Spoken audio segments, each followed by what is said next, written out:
Republiku. Nemůžeme dělat tyhle ty věci, co dělají chvíličky, co dělat.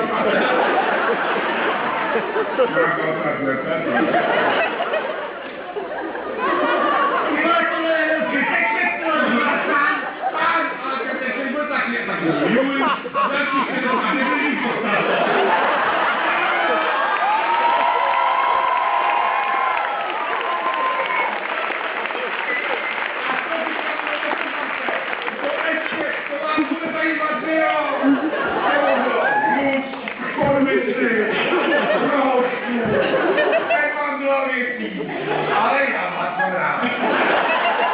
To nevadí, že jsem byl ponížený. To bylo vlastně jiné. Miluju publiku.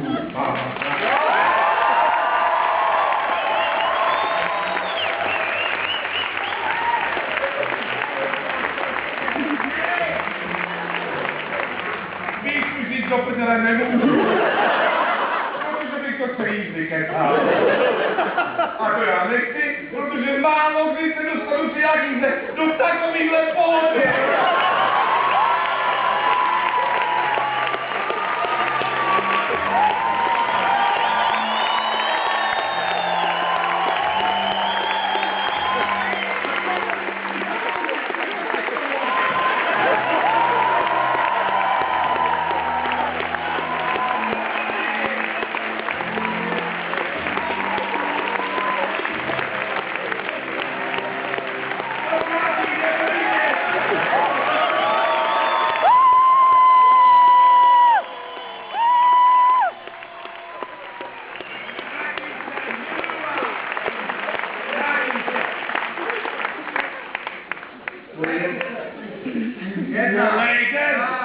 Yes.